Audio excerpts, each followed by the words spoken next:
এরপরে আহলে সুন্নাত এবং আহলে হাদিস। আহলে হাদিসদের ব্যাপারে আপনার মতামত কি? তারা কি ভ্রান্ত আকীদার নাকি সহি আকীদার? আহলে হাদিসদের আরেকটা কাজ ভয়ঙ্কর খারাপ। আমাদের সালাফে সালেহিনদের কিতাবে আহলুল হাদিস শব্দটা পাবেন। আমাকে চেয়ারম্যান সাহেব প্রশ্ন করেছে আহলে হাদিস কারা? পৃথিবীর কোথাও এখন আহলে হাদিস বলতে কিছু নাই। একজন মুসলমান আহলে হাদিস হতে পারে না। আহলে হাদিস নামে একটি ধর্মীয় দলের তৎপরতা দেখা যায়। তারা নাকি চার মাযহাবের কোনটিরই অনুসরণ করে না। যখন তাদের বলি যে আপনি কোন দলে, আপনার পরিচয় কি, তারা বলে আমি আহলে হাদিস। প্রাপ্ত দল বলে ঘোষণা করেছেন, সেই দলটার নাম হচ্ছে আহলে হাদিস। আসসালামু আলাইকুম দর্শক, বাংলাদেশের জনপ্রিয় একটি দল আহলে হাদিস। আজকের ভিডিওতে আমরা জানবো এই আহলে হাদিস কি সহি আকীদার উপরে আছে নাকি তারা ভ্রান্ত আকীদার উপরে আছে। দর্শক, এই বিষয়ে আমরা আজকের ভিডিওতে জনপ্রিয় প্রসিদ্ধ কয়েকজন আলেমের মুখ থেকে মতামত জানবো। এই আলেমদের মধ্য থেকে যাদের মতামত সহি কোরআন হাদিস এবং দলিল ভিত্তিক মনে হবে, সেটি আপনারা আপনাদের বিবেক দিয়ে গ্রহণ করবেন। তো দর্শক, চলুন বিস্তারিত আলেমদের মুখ থেকে শুনে আসি। আহলে হাদিসদের আরেকটা কাজ ভয়ঙ্কর খারাপ, সেটা হলো তারা এই ছোট ছোট ফিকহি মাসলাকে দিন মনে করেন। রমাদান না করে নামাজ হবে না, লা হাওলা ওয়ালা কুওয়াতা, কোন হাদিসে আছে রমাদান না করে নামাজ হবে না? আবার যারা মাযহাব মানে তাদের কাফের বলা, এটা ভয়ঙ্কর একটা মহা ভয়ঙ্কর কথা। কারণ মাযহাব মানা যে জায়েজ, এটা উম্মতের ইজমা আছে। দুই নম্বর কথা, মাযহাব যে মানে না বলে সেও তো কারণ না কারণ মানে। বুঝতে পারছেন না? আহলে হাদিসদেরও তো একই ব্যাপারে 10টা মত আছে, আপনি কোনটা মানবেন? বাংলাদেশের আহলে হাদিস আলেমদের ভিতরে ডক্টর গালেব আছেন, আমাদের আকরামুজ্জামান ভাই আছেন, শহীদুল্লাহ খান মাদানী আছেন, আব্দুর রাজ্জাক বিন ইউসুফ আছেন। তাদের ভিতরে অনেক মাসলায় মতভেদ আছে। ডক্টর গালেব ওয়াজ করছেন এক কুরবানিতে 7 ভাগ হবে না। আকরামুজ্জামান বই লিখেছেন অবশ্যই 7 ভাগ হবে। আমাদের মুজাফফর বিন মহসিন আমার বিরুদ্ধে বই লিখেছে, আল্লাহ তাকে বড় করে। 12 তাকবীরের সব হাদিস সহিহ, 6 তাকবীরের সব হাদিস জাল। আকরামুজ্জামান ভাই বই লিখেছেন না 6 তাকবীরের হাদিসও সহিহ, 12 তাকবীরের হাদিস সহিহ। আব্দুর রাজ্জাক ঠিক বলেছে। আহলে হাদিসদের আলেমদের ভিতরে মতভেদ আছে।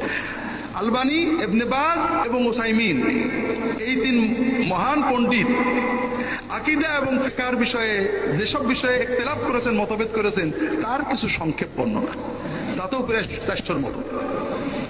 তার মানে এত বড় মুহাদ্দিস, এত বড় আহলে হাদিস, এত বড় আলেম, 400-রও বেশি আকীদা এবং ফিকহের মাসলায় মতভেদ করেছেন।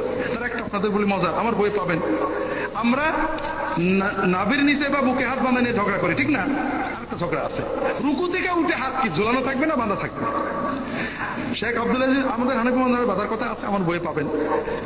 আমরা বাঁধি না। শেখ আব্দুল আজিজ বিন বাজ বলছেন রুকু থেকে উঠেও হাত বাঁধা রুকুর আগের মতোই সুন্নাত, করলে সওয়াব আছে, না করলে গুনাহ নেই।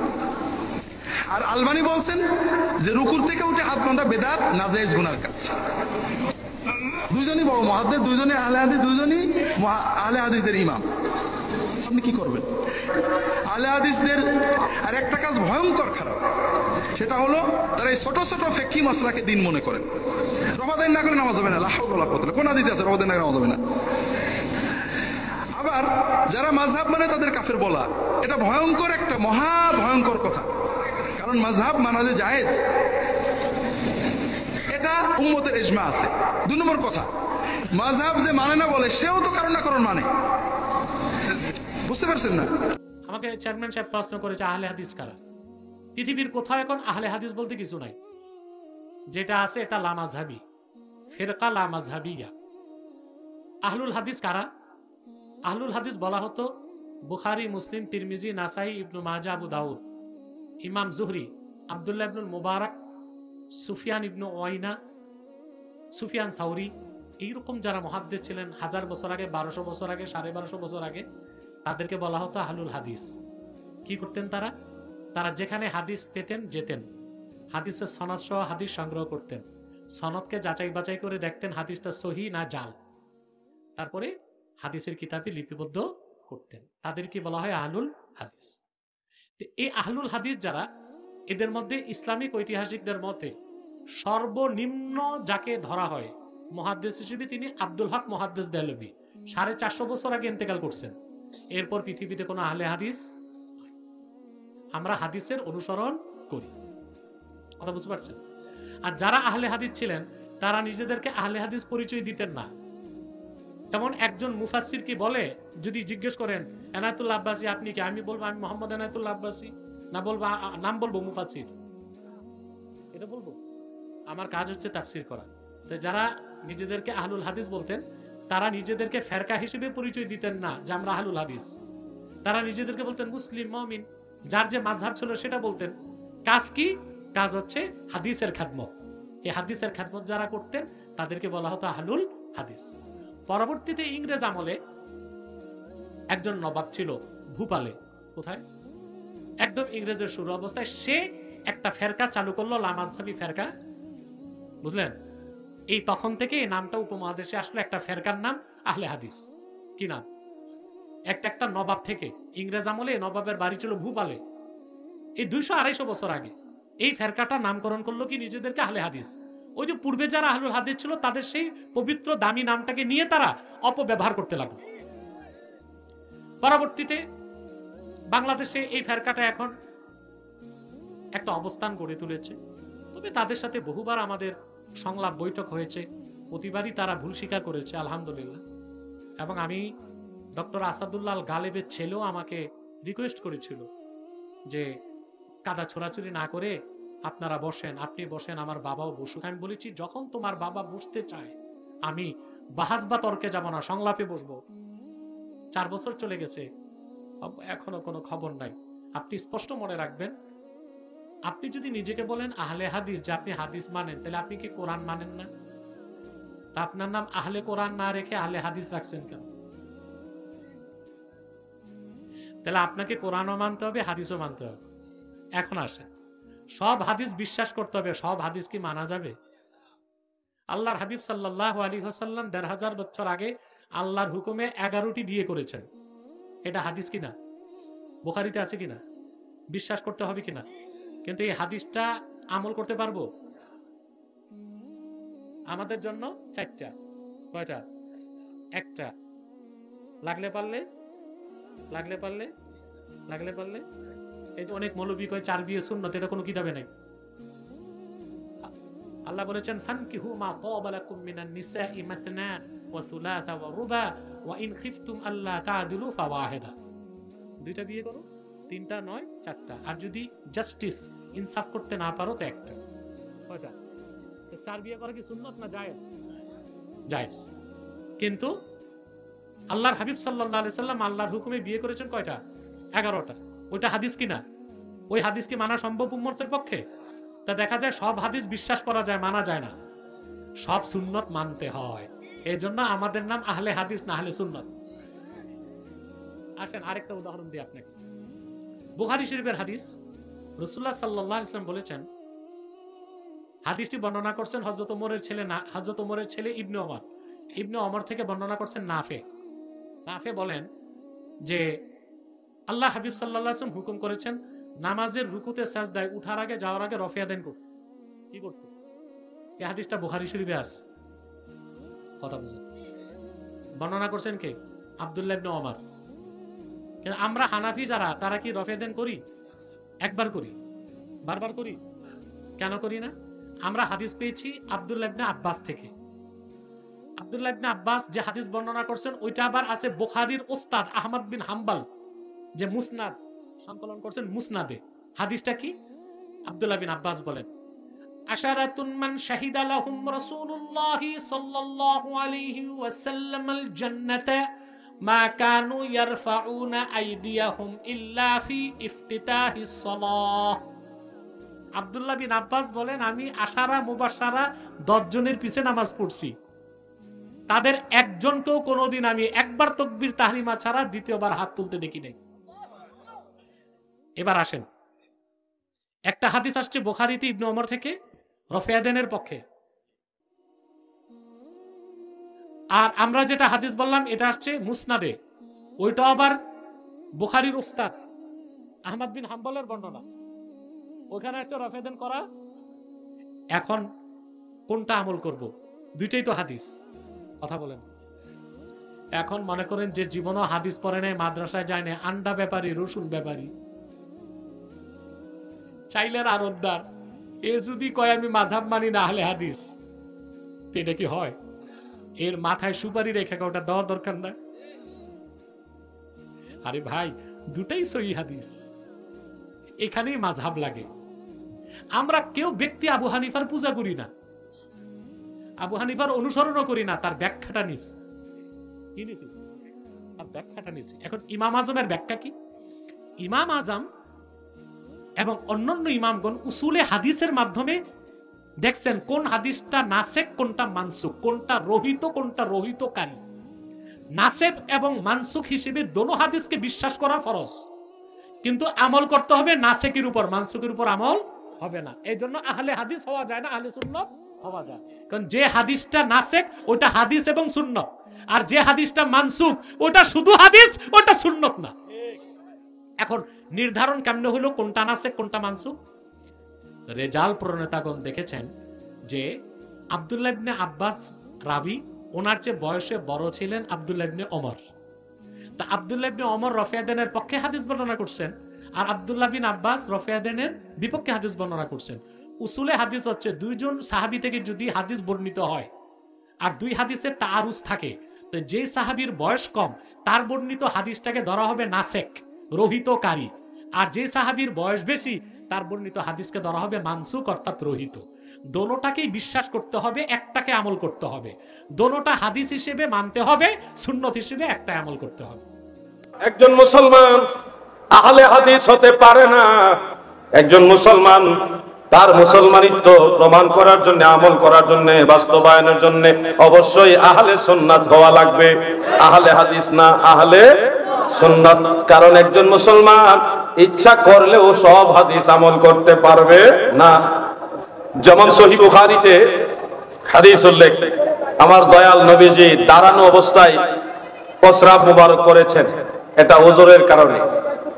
এখন আপনারা বলেন দাঁড়িয়ে প্রস্রাব করা কি সুন্নত? জোরে বলেন, সুন্নত না। কিন্তু দয়াল নবীজি দাঁড়িয়ে প্রস্রাব মুবারক করেছেন, এটা একটা হালের কারণে, এটা অবস্থার কারণে, ওজরের কারণে।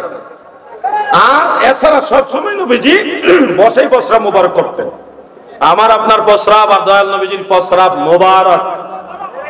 আমার আপনার প্রস্রাব থেকে দুর্গন্ধ বের হয় জীবাণু হাজার কোটি বার, কিন্তু আমার দয়াল নবীজির প্রস্রাব মুবারক থেকে মেশক আম্বরের চাইতে আরো বেশি সুগন্ধ বের হতো।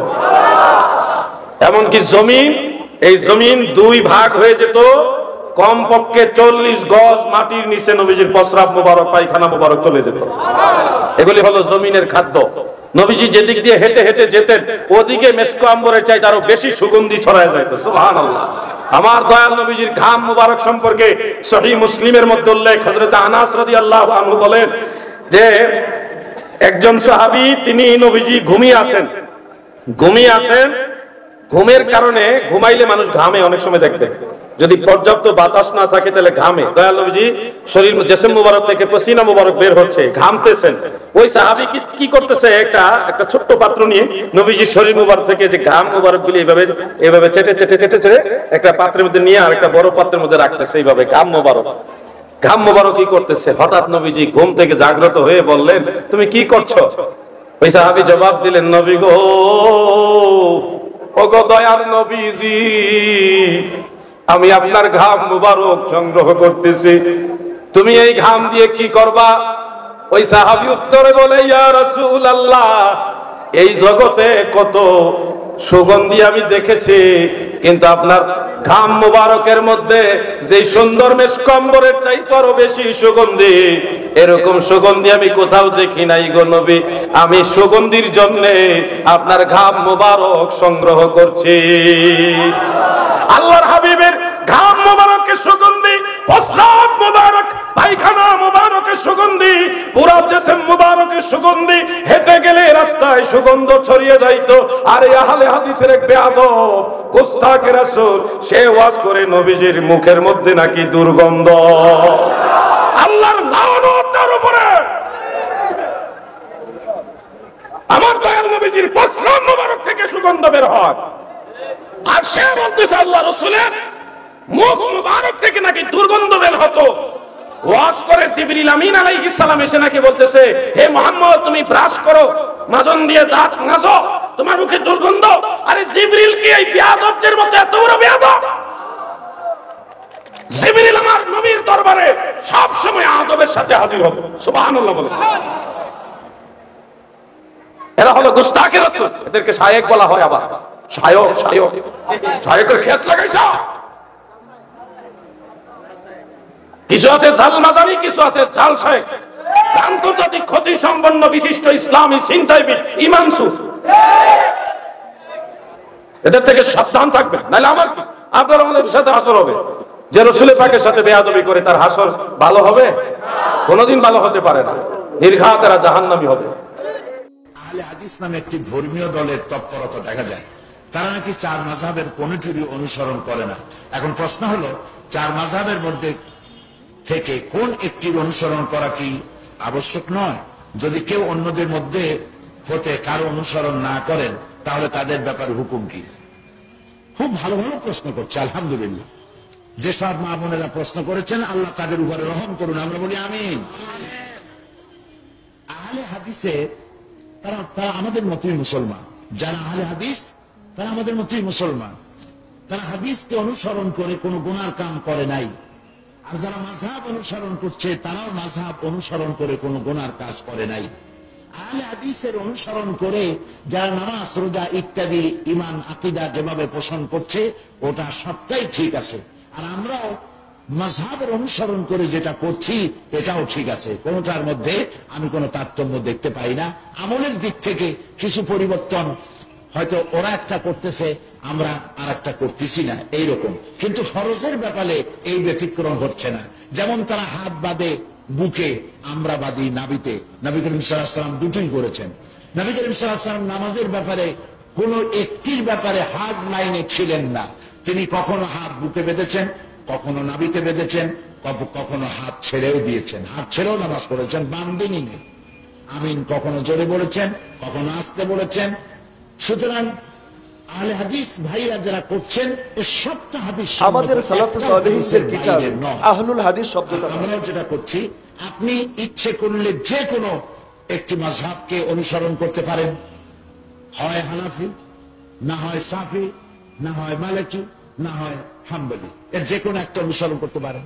আর এই চারটার একটাও যদি পছন্দ না হয়, না করেন। যদি আপনি শুধু হাদিস এবং কোরআন অনুসরণ করেন, তাও আপনার শরীয়ত মানা হবে না, এমন কথা কোনো বিজ্ঞ, কোনো মুহাক্কিক আলিম বলবে না। আহলুল হাদিস মানে কারা? যারা হাদিস শাস্ত্রের ধারক এবং বাহক। যেমন আমাদের মাদ্রাসার মুহাদ্দিস সাহেবরা আহলুল হাদিস, শাইখুল হাদিস যারা হন, তারা হলেন আহলুল হাদিস। এখন আহলুল হাদিস শব্দটা যেই যুগে ইমামরা ব্যবহার করেছেন, ওই যুগে এই নামে আলাদা কোনো দল বের হয়নি। এমন দল না যে সেই দলে যদি কেউ যোগ দেয়, সে একটা হাদিস পড়তে পারুক আর না পারুক, একটা সহি হাদিস মুখস্থ থাক আর না থাক, দলে যোগ দিয়েছে, অটোমেটিক আহলুল হাদিস নাম তার ঠিকাদারি সূত্রে পেয়ে গেছে।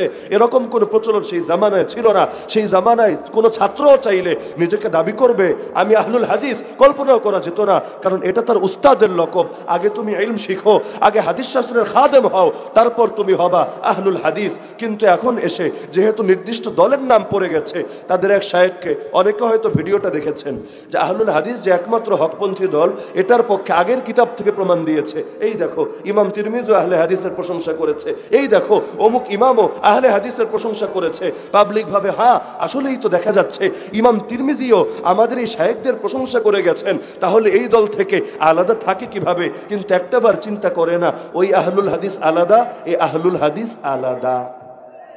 যেমন আবু বকর রাদিয়াল্লাহু আনহু খলিফা, আর আপনাদের এলাকার দর্জিরাও খলিফা। ইমাম আবু ইউসুফ তিনিও কাজী, মানে বিচারক, কাজীউল কুযা, চিফ জাস্টিস। আর আপনাদের এলাকায় যারা বাড়িতে যায় বিয়া পড়ে, তারাও কাজী। কিন্তু দুই কাজী কি এক নাকি? আর দুই কাজী এক নাকি?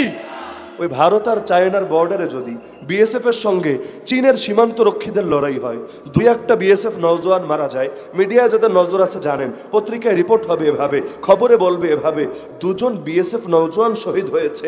একজনের নাম শ্রী অমুক ভট্টাচার্য, আরেকের নাম শ্রী অমুক রায়। আপনি প্রথমে ভাববেন শহীদ হয়েছে, তাহলে তো আল্লাহর বান্দা জান্নাতে সবুজ পাখি হয়ে গেছে, মরতে দেরি, রক্তের প্রথম ফোঁটা মাটিতে পড়ার আগেই গুনাহ মাফ হয়েছে। কিন্তু নাম শুনে নিজেই টাসকি খাবেন, আরে এইটা আবার কি নাম? ও তো ক্ষমা পাওয়া দূরের কথা, ওর জন্য কেউ ক্ষমা চাইলেও কবিরা গুনাহ হবে। তো বৃক্ষ তোমার নাম কি ফলে পরিচয়? নামের ব্যবসা বড় কঠিন ব্যবসা। দেখেন না, আমাদের কেউ এখন সুন্নি শব্দ সচরাচর বলে না, বলে নাকি? কারণ চিন্তা করে যদি বলে আমি সুন্নি, তাহলে লোকে তো আবার যদি ভাবে উনিও সিন্নি। কিন্তু আসলে সে যে সিন্নি না, সে হলো সুন্না মানে সুন্নি। এই শব্দ চুরি হয়ে যাওয়ার কারণে এটা বলতে পারে না। তো অনেক শব্দ এভাবে চুরি হচ্ছে। এই শব্দগুলো চুরি হওয়ার কারণে মূল থিমটাই চেঞ্জ হয়ে যাচ্ছে। হিজবুত তাওহীদ হককে নিজেদের মধ্যে কিভাবে সীমাবদ্ধ করতে পারলো? তাদের কর্মীরাও তো যা করে হক ভেবেই করে, না বাতিল ভেবে করে? জান্নাতের জন্য করে না জাহান্নামের জন্য করে? নিঃসন্দেহে জান্নাতের আশায় করে, ইখলাসের সাথে করে, কিন্তু বুঝতেই পারে না যে আসলে নামে হিজবুত তাওহীদ হলেও কাজে হিজবুল শিরক, নামে হিজবুল ঈমান হলেও কাজে হিজবুল কুফর, নামে আল্লাহর দল হলেও কাজে তো শয়তানের দল। তো এখন যেহেতু দুই বিপরীতমুখী আদর্শ, তো নিজেদের ব্যাপারে বেশি করে দাবি করতে হবে এই শব্দগুলো যে আসলে আমরা কার দল? কার দল? আমরা যেহেতু আল্লাহর দল, আর ওরা ঠিক আমাদের উল্টা বিপরীত আদর্শ রাখে। আমরা যেটাকে বলি হালাল, ওরা বলে হারাম। ওরা যেটাকে বলে হালাল, আমরা বলি হারাম। তো আমরা যদি আল্লাহর দল হই, আল্লাহর বিপরীত যেটা আছে সেটাই তো বাতিল। আল্লাহর বিপরীত আদর্শ বানাবে কে? ইবলিসই তো বানাবে। জিন শয়তান বা মানুষ শয়তানই তো বানাবে। তো আমরা যদি আল্লাহর দল হই, ওরা কার দল হবে? যদি বলে না না ওরা আল্লাহর দল, তাহলে আপনি আগে মানেন আপনি শয়তানের দল। আহলে হাদিসদের ব্যাপারে আপনার মতামত কি? তারা কি ভ্রান্ত আকীদার নাকি সহি আকীদার?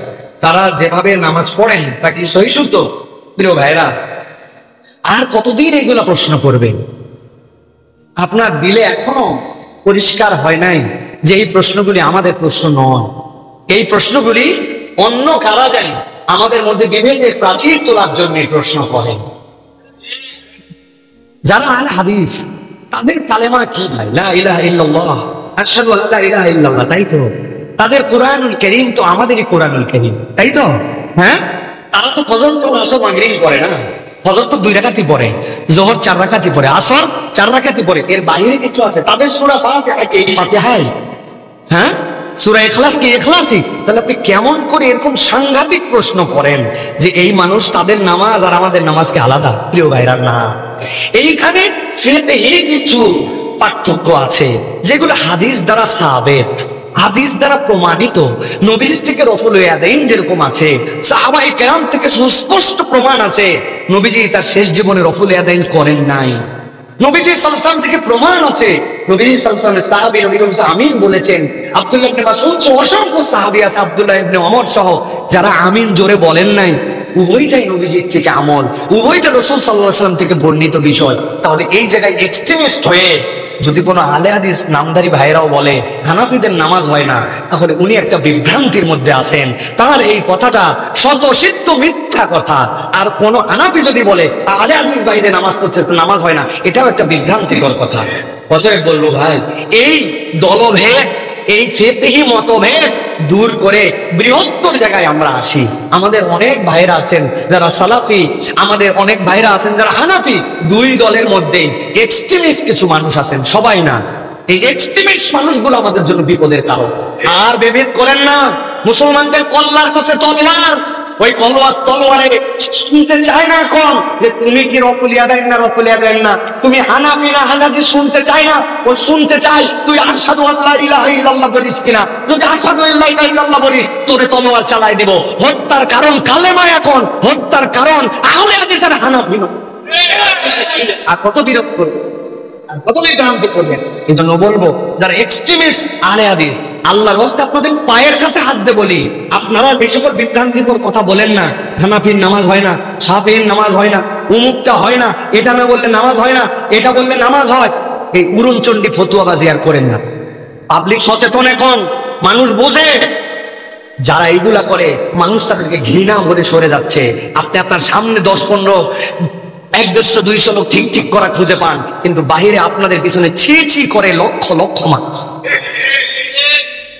এই জন্য আমরা বলবো এই সকল প্রশ্নও করবেন না, এগুলো বিভ্রান্তিও ছড়াবেন না। আহলে সুন্নাত ওয়াল জামাতের মানদণ্ডে যারা বেসিক আমাদের দ্বীনের রুকুন আরকানের ব্যাপারে আমরা একমত, এগুলো সবগুলা হক জামাত, হক দল। আমরা নিজেদের মধ্যে ফিকহি ইখতিলাফ থাকবে, এটা ইসলামের সৌন্দর্য, এটা নিয়ে আপনি কেন বাড়াবাড়ি করেন? এই যে জানালা 1 জানালা 2, জানালা 3, দরজা একটা। এখন আপনি বলতেছেন খালি এই জানলা দিয়েই অক্সিজেন ঢোকে, বাকিগুলোতে ঢোকে না। মানুষ কি বলবে আপনাকে? মানুষ বলবে তুমি বেকুব বেটা, অক্সিজেনের একটা জৈবিক মান আছে, ওই অক্সিজেনের জৈবিক মান যেটা, রাসায়নিক মান যেটা, ওইটা অক্সিজেন নামে যদি হয়, এই জানলাতে ঢুকে, ওই জানলাতে ঢুকে, ওই জানলাতে ঢুকে। ইসলামের উইন্ডো অনেকগুলা, 4টা উইন্ডো, 5টা উইন্ডো। আপনি খালি বলতেছেন আমারটাই ঠিক, আমারটাই ঠিক বলার দ্বারা অনেক সময় সুন্নতকে অস্বীকার করা হয়। আপনি বোঝেন, আপনি বোঝেন নাই। নবী করিম সাল্লাল্লাহু আলাইহি ওয়াসাল্লাম থেকে প্রমাণিত আছে, নবী করিম সাল্লাল্লাহু আলাইহি ওয়াসাল্লাম রাফুল ইয়াদাইন করেছেন। এটা দিয়ে সবচেয়ে বেশি তো উদাহরণ দিচ্ছি। নবী করিম সাল্লাল্লাহু আলাইহি ওয়াসাল্লাম সাহাবায়ে কেরামরা প্রমাণিত আছে, মারফু হাদিস, নবী করিম সাল্লাল্লাহু আলাইহি ওয়াসাল্লাম রাফুল ইয়াদাইন ছাড়াও নামাজ পড়ছেন। আপনি বলতেছেন যে রাফুল ইয়াদাইন যে করবে তার নামাজই হবে না। তার মানে নবীজি সাল্লাল্লাহু আলাইহি ওয়াসাল্লাম বলছেন, আপনি ওইটাকে অস্বীকার করলেন। একটা বিষয় সম্পর্কে জানা খুব ইচ্ছে, আহলে হাদিস মাযহাব কি, আহলে হাদিস কি, মাযহাব কি? এটা তো ফজর পর্যন্ত কথা কইতে হবে। আহলে হাদিস কি, মাযহাব কি? মূলত আহলে হাদিস বলা হয় মুহাদ্দিসিনদেরকে। মূলত প্রাচীন কালে আহলুল হাদিস বলা হয়তো যারা বড় বড় মুহাদ্দিস, তাদেরকে বলা হয়তো কি আহলুল হাদিস। এখন আমাদের দেশে প্রেক্ষাপটে আহলুল হাদিস বলা হয় যারা হাদিসকে অনুসরণের জন্য খুব বেশি চেষ্টা করেন, কোশিশ করেন, এবং বিশেষ কোনো মাযহাব না মেনে নিজে নিজে হাদিস অনুযায়ী চলার চেষ্টা করেন। অল্প কথায় সেটাই বোঝানো হয়। আর মাযহাব অনুসারী যারা, তাদেরকে বোঝানো হয় কোন একজন ইমাম কোরআন এবং হাদিস অনুযায়ী অ্যানালাইসিস করে দিয়েছেন, সেটাকে অনুসরণ করা। কথা বুঝে আসছে? কিছু ভাইরা আছেন যারা মনে করেন মাযহাব মানাটা শিরিক, এরকম আছে না নাই কিছু ভাইরা? এটা মূর্খতা। মাযহাব এটা মাটি ফাইটা বাইরে হয়ে যায় না। মাযহাবের যে 4 জন প্রসিদ্ধ ইমাম, ইমাম আবু হানিফা, ইমাম শাফি, ইমাম মালিক, ইমাম আহমদ বিন হাম্বল রাহিমাহুল্লাহ, তারা প্রত্যেকেই কোরআন এবং হাদিস থেকেই মাসআলা আবিষ্কার করার চেষ্টা করেছেন। অতএব তাদের অনুসরণটা দেখতে তাদের অনুসরণ মনে হচ্ছে, মূলত ওইটাও কোরআন হাদিসেরই অনুসরণ। আর বস্তুত আমরা কেউ কিন্তু মাযহাবের বাইরে নেই, কেউ কিন্তু মাযহাবের বাইরে নেই।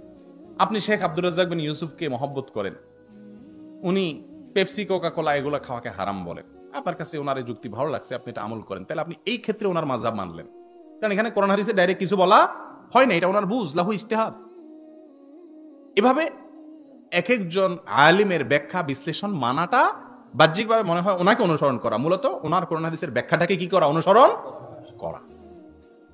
এই সম্পর্কে কিতাবুত তাওহীদের ব্যাখ্যায় যথাসম্ভব শেখ সালেহ আল ফাওজান অথবা কোন একজন মানে হায়াতে কেবারে উলামার একজন সদস্য সৌদি আরবের, তিনি লিখেছেন ওয়ালাইসাত তামাযহুবু বিআহাদিল মাযাহিবিল আরবাআতি আইবুন ইউআবু বি। 4 মাযহাবের কোন একটা মাযহাবকে অনুসরণ করা এটা কোনো দোষণীয় বিষয় নয়। অন্ধ অনুকরণ যদি হয় সেটা হলো দোষণীয়। আরে ভাই, ইমাম আবু হানিফা রাহমাতুল্লাহ আলাইহির মাযহাবের ওনার ফতোয়ার 1/3 না 2/3 বা এরকম একটা বড় পার্সেন্টেজ হবে, এই পরিমাণে ইখতিলাফ করছে ওনারই শাগরেদ আবু ইউসুফ মুহাম্মদ এবং জুফার রাহিমাহুল্লাহ। ওস্তাদের কথার ব্যতিক্রম করছে, তাহলে কি অন্ধ অনুসরণ করছে নাকি? দলিলে মনে হয়েছে না ওস্তাদ এটা সঠিক না, ইখতিলাফ করছেন। এবং হানাফি মাযহাব মানে অনেকে মনে করে আবু রাহমাতুল্লাহ যা বলছে এটাই হানাফি মাযহাব, এটা মূর্খতা। এটা জানেন না আপনি? হানাফি মাযহাবের শত শত মাসালা আবু রাহমাতুল্লাহর কথা অনুযায়ী ফতোয়া না, ওনার ছাত্রটার বেশি দলিল সমৃদ্ধ ওইটার উপরে ফতোয়া। যেমন আপনার নুরুল আনোয়ারে যারা পড়ছেন জানেন, ইমাম আবু রাহমাতুল্লাহর মতে ফার্সি ভাষায় কেরাত পড়া জায়েজ আছে, অর্থাৎ অন্য ভাষা বাংলায়ও কেরাত পড়া কি জায়েজ আছে, শুধু জায়েজ না উত্তম। অথচ এই কথার উপরে হানাফি মাযহাবের কি না, ফতোয়া না। কথাটা কিন্তু, মতটা কিন্তু আবু রাহমাতুল্লাহর। অতএব যারা মনে করতেছেন যে মাযহাব মানে হলো ওই ব্যক্তিকে অনুসরণ করা, তারা ভুল বুঝতেছেন। মাযহাবের সঠিক ব্যাখ্যা তাদের কাছে নাই। তবে হ্যাঁ, এটাও ঠিক, আমরা আজকাল অন্ধ হয়ে গেছি। সবাই নামে বেনামে বিভিন্নভাবে আমরা অন্ধ হয়ে গেছি। ব্যক্তির অনুসরণ আমাদেরকে অনেক সময় কি করে দেয়, অন্ধ করে দেয়। অথচ মাযহাবও, কোনো মাযহাব, কোনো ইমাম আমাদেরকে অন্ধ হতে শিক্ষা দেন নাই, এবং সেটা নাই অবাস্তবে, কিন্তু আমরা সেগুলোকে বাড়াবাড়ি করি। জি। এরপরে আহলে সুন্নাত এবং আহলে হাদিস। আসলে আহলুস সুন্নাহ এই টার্মিনোলজিটা খুব কম্প্রিহেন্সিভ। আহলুল হাদিস, আহলে হাদিস ভাইয়েরাও সুন্দর নামকরণ করেছে, তারা তাদের মতো খেদমত করে যাচ্ছে, I do appreciate that. But আহলুল হাদিস থেকে আহলুস সুন্নাহ নামটা বেশি শামিল, বেশি চমৎকার। কারণ সুন্নাহর ভেতরে হাদিস আছে, আবার সব হাদিসের ভেতরে সুন্নাহ নাই। এজন্য আহলুস সুন্নাহ ওয়াল জামাআহ এগুলো হাদিস থেকে নিয়ে, রাসূলের ট্র্যাডিশন থেকে নিয়ে চুজ করা। কিন্তু বাংলাদেশে হয়ে গেছে ভিন্ন। বাংলাদেশে অনেকে নিজেকে দাবি করতেছে সুন্নি, ও রাসূলের সুন্নাতের কোনো কাজই নেই। তুমি কি সুন্নি তাহলে? রাসূল যেভাবে ইবাদত করেছেন, তুমি যে আশিকে রাসূল হও, তাহলে পুঙ্খানুপুঙ্খের উপরে রাসূলের রেখে যাওয়া সুন্নাহ, এগুলোর সাথে তো আপোষ করা যাবে না, এগুলো সবচেয়ে বেশি মানতে হবে। সুন্নাহ সবচেয়ে বেশি ভায়োলেট করে যারা, এরা হয়ে যাচ্ছে সুন্নি, এটা ঠিক না। তো আহলুস সুন্নাহ নামটা ভালো, কিন্তু তাদের মধ্যে সুন্নাতে সবকিছু থাকতে হবে। আর আহলে হাদিস ভাইরা ওনাদের সবচেয়ে ভালো দিক হচ্ছে যাচাই বাছাই করে বলেন, পড়েন, কথা বলেন, কিন্তু একটু কট্টর, অ্যাপ্রোচিংটা একটু স্ট্রং, ঠিক আছে? এটা আবার ঠিক না। Simplicity is the beauty of Islam. ইসলামের একটা সৌন্দর্য হচ্ছে আর তাইসির, সবকিছু সহজ হবে। কোনো মুফতি যদি লিগাল অপিনিয়ন দেয়, ফতোয়া দেয়, আর সেটা যদি আমাদের স্যুট না করে, মানতে কষ্ট হয়, বোঝা যাবে যে something is missing in this fatwa, in this legal opinion, and scholar should revise the issue. কিছু হয়তো মিসিং হয়ে যাচ্ছে, আবার রিভাইজ করা উচিত। এজন্য সহজ হতে হবে। আহলে হাদিস ভাইদেরকে সুস্বাগতম জানাই যে কোরআন হাদিস অনুযায়ী কথা বলে, কিন্তু হানাফিদের সাথে ঝগড়া লাগা এগুলো না করে একটু দরদের জায়গা থেকে বিনয়ের সাথে আপনাদের পদ্ধতি, মানহাজ আপনারা তুলে ধরুন। আপনারা সবাই আমরা ভাই ভাই, আমরা আমাদের পারস্পরিক সম্পর্ক কেন নষ্ট করব? আমরা যারা মাযহাব মানি তারাও আপনাদের ভাই, আপনারা যারা আহলে হাদিস বলে পরিচয় দিচ্ছেন তারা আপনারাও আমাদের ভাই। আমরা সবাই ভাই ভাই, আল মুসলিম ইখওয়া, আমরা সবাই আল মুসলিম আখুল মুসলিম। তো আমাদের ভ্রাতৃত্বের সম্পর্ক আমরা নষ্ট করব না। তো কারো ভিন্ন মানহাজ থাকতে পারে, সেটা আপনারা বিনয়ের সাথে আপনারা অন্যদের সাথে পেশ করবেন আপনাদের মেথোডোলজি, কিন্তু কঠোর হওয়া যাবে না। আহলে হাদিসের ভাইরা কিছু কিছু বিষয় দেখা যায় যে খুব বেশি কঠোরতা অবলম্বন করে, এটাও ঠিক না। ফ্লেক্সিবল হওয়া উচিত। যারাই খেদমত করছেন, যে সেক্টরেই করছেন, আল্লাহ সবার খেদমতকে কবুল করুন। যখন তাদের বলি যে আপনি কোন দলে, আপনার পরিচয় কি, তারা বলে আমি আহলে হাদিস। আমি বলি আহলে হাদিসের অর্থটা কি, তারা বলে আমরা হলাম কোরআন আর সুন্নাহর অনুসারী, কোরআন এবং হাদিস। আমি বললাম ভালো, যুক্তি আছে। আমি তাদের বলি ঠিক আছে, আপনি নিজেকে আহলে হাদিস বলছেন, কিন্তু আমি আমাকে বলি আহলে সহিহ হাদিস, কারণ আমি মানি শুধু কোরআন আর সহিহ হাদিস। অনেক মুসলিম মেনে চলে জয়ীফ হাদিস আর মওদু হাদিস, আমি আহলে সহিহ হাদিস। যদি এরকম নাম ডাকতে চান, দেখেন অনেক হাদিসে আছে যেগুলো জয়ীফ হাদিস আর মওদু হাদিস, নাবির নিচে হাত বাঁধা এরকম। এখন তারা বলে আহলে হাদিস, আমি বলি আহলে সহিহ হাদিস। যদি এরকম নামে ডাকতে চান, আমি তাদেরকে বলি ভাই আপনারা আহলে হাদিস মানে কোরআন আর হাদিস পুরোপুরি মেনে চলেন, খুব ভালো কথা। আমি তাদের প্রশ্ন করি, পবিত্র কোরআনের কোন জায়গায় কোন আয়াতে আল্লাহ তাআলা বলেছেন নিজেদের আহলে হাদিস বলে ডাকো? কোন উত্তর দেয় না। এরকম কোন সহিহ হাদিস কি আছে যেখানে নবীজি বলেছেন নিজেদের আহলে হাদিস বলে ডাকো? উত্তর নেই। সেজন্য আমি নিজেকে আহলে হাদিস বলে ডাকি না, আমি নিজেকে বলি মুসলিম। সেজন্য আমি পাক্কা আহলে হাদিস। আপনারা হলেন আংশিক 90-95% অথবা 98%। আমি পুরোপুরি আহলে হাদিস, আহলে সহিহ হাদিস। আপনারা কি বলেন? আপনি যদি কোরআন এবং হাদিস মেনে চলেন, কোরআনের কোন আয়াতে আল্লাহ তাআলা কি বলেছেন আহলে হাদিস বলে ডাকো? কোন সহিহ হাদিসও বলছে না যে নবীজি বলেছেন নিজেদের আহলে হাদিস বলো।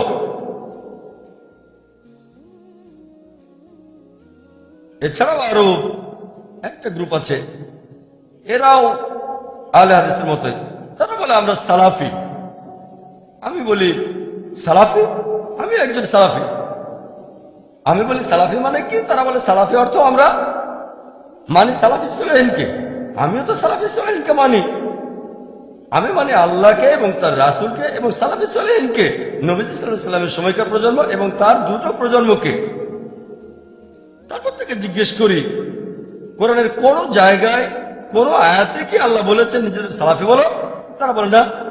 কোন হাদিস কি আছে যেখানে আমাদের নবীজি বলেছেন নিজেদের সালাফি বলো? তারা বলেন না। আহলে হাদিস কোন আহলে হাদিস? আমি যেখানে থাকি সেই বোম্বেতে দুটো আহলে হাদিস আছে, জামিয়াত আহলে হাদিস আর গুরবা আহলে হাদিস। এখন আপনি কোন দলে যেতে চান? এক আহলে হাদিস আরেক আহলে হাদিসকে দোষারোপ করে। দেখেন আমি এখানে আহলে হাদিসের নামে বদনাম করছি না, এজন্যই বলছি টপিকটা স্পর্শকাতর। ও আল্লাহ, আমি এখানে বলেছি শুধু কোরআন আর আল্লাহ রাসূলকে নিয়ে, প্লিজ আমাকে ভুল বুঝবেন না। আমি নাসিরউদ্দিন আলবানীকে শ্রদ্ধা করি, সালাফিদের শ্রদ্ধা করি, আরো বলবো আশেপাশে বিভিন্ন মুসলিম গ্রুপ দেখেন, আপনারাও একমত হবেন যে আহলে হাদিস আর সালাফিরা কোরআন সুন্নাহর সবচেয়ে কাছাকাছি। এটা আমি স্বীকার করব। আপনাকে আমি কি দিয়ে বুঝাই? এই শান্তি পর একটি পথ। পৃথিবীতে যেখানে যারা মানুষের মতামতকে উপেক্ষা করে কোরআন এবং সহিহ হাদিস মেনে চলতে চায়, তারাই আহলে হাদিস। পৃথিবীতে যেখানে যারা মানুষের মতামতকে উপেক্ষা করে কোরআন এবং সহিহ হাদিস মেনে চলতে চাই তারাই আহলে হাদিস। পৃথিবীতে যেখানে যারা মানুষের মতামতকে উপেক্ষা করে কোরআন এবং সহিহ হাদিস মেনে চলতে চাই তারাই আহলে হাদিস। আর একটি কথা মনে রাখবেন, পৃথিবীতে হিন্দু বিদ্বান হোক, ইহুদি খ্রিস্টান বিদ্বান হোক, মুসলমান বিদ্বান হোক, কলমে লিখতে গিয়ে ইসলামী দলগুলিকে উল্লেখ করে যাদেরকে মুক্তিপ্রাপ্ত দল বলে ঘোষণা করেছেন সেই দলটার নাম হচ্ছে আহলে হাদিস। বিশ্বাস করুন, বিশ্বাস করুন, আমার এই ভাঙাচুরা বিদ্যায়, আমার এই টুটা ফাটা বিদ্যায় আমার জানা নাই পৃথিবীর কোন হিন্দু বিদ্বান, পৃথিবীর কোন খ্রিস্টান বিদ্বান, পৃথিবীর কোন ইহুদি বিদ্বান, পৃথিবীর কোন মুসলমান বিদ্বান, লাখো ইসলামী দল আছে, আহলে হাদিস ব্যতীত আর কোন দলকে মুক্তিপ্রাপ্ত দল বলে কলমে ধরেছে এটা আমার জানা নেই। অতএব কথাটা আপনি আবারও বিবেচনা করে ভেবে দেখুন, পৃথিবীতে কোন বিদ্বান কোন ইসলামী দলকে মুক্তিপ্রাপ্ত দল বলে কলমে উল্লেখ করেছে এটা আমার ভাঙাচুরা বিদ্যায় জানা নেই। শুধুমাত্র একটি দলকে মুক্তিপ্রাপ্ত দল বলে ঘোষণা করেছে, সেটাই হচ্ছে আহলুল হাদিস। পৃথিবীতে যারা মানুষের মতামতকে উপেক্ষা করে কোরআন এবং সহিহ হাদিস মেনে চলতে চায় তারাই আহলে হাদিস। বিশ্বাস রাখুন আপনি, এই সহিহ হাদিস বলি এই জন্য ভালো মন্দ দুটাই একাকার হয়ে আছে। সৌদি আরব থেকে ইসলাম বের হয়ে ইরাকে ঢুকেছে, ইরাক থেকে বের হয়ে ইরানে গেছে, ইরান থেকে বের হয়ে পাক ভারতে এসেছে। আস্তে আস্তে ইসলাম উল্টে গেছে। উল্টে যাওয়া ইসলাম, উল্টে যাওয়া মানুষের হাতে থেকেছে 750 বছর। ওরা চলে গেলে যাদের হাতে থেকেছে তাদের নাম ইংরেজ। ওদের দালাল ছিল শিয়া, ওদের দালাল ছিল কাদিয়ানি, ওদের দালাল ছিল অমুসলিম, আরো কিছু লোক দালাল ছিল, তা এখন আর বলছি না। ওরাই তাদের বলেছিল যে আপনাদের জানি শত্রু ওরা যারা বুকে হাত বাঁধে, আপনাদের জানি শত্রু ওরা যারা জোরে আমিন বলে। তাই তারা শহরে খুঁজছিল কোথায় তারা। তাই আমাদের বাড়ি শহরে হয়নি, মসজিদেও হয়নি, শহর ছেড়ে পালিয়ে গিয়ে ওই বাগমারায় আশ্রয় নিয়েছি।